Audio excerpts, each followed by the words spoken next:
عورت غسل کے بارے میں جب ایام حیض اس کے مکمل ہو جائے، اب اس کی عادت ہے 7 دن 8 دن 10 دن 4 دن،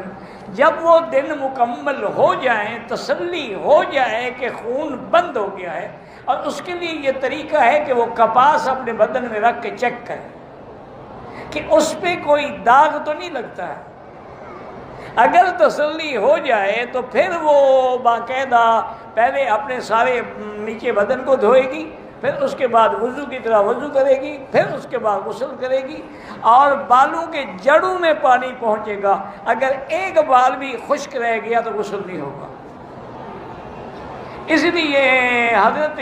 علی رضی اللہ تعالی عنہ ہمیشہ اس طرح پھرواتے تھے۔ تو کسی ساتھی نے ایک دن حجت کر کے پوچھ لیا کہ حضرت کیا وجہ ہے، آپ کے بال اچھے نہیں تھے؟ انہوں نے فرمایا میرے بال تو بڑے خوبصورت ہیں،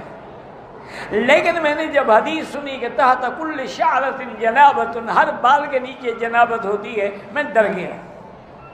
کہ کہیں ایسا نہ ہو کہ میں غسل کروں اور پانی نہ پہنچے، تو اس لیے بہتر ہے میں منڈا ڈالتا ہوں، فیشن کرنے سے پہلے وضو تو صحیح ہو، نماز تو صحیح ہو۔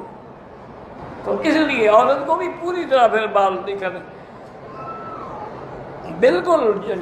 سارے بال پوری طرح دھونے ہوں گے، جوڑے شوڑے جو باندھے ہوئے وہ بھی کھولنے ہوں گے۔ آج کل تو ایک نیا فیشن آ گیا،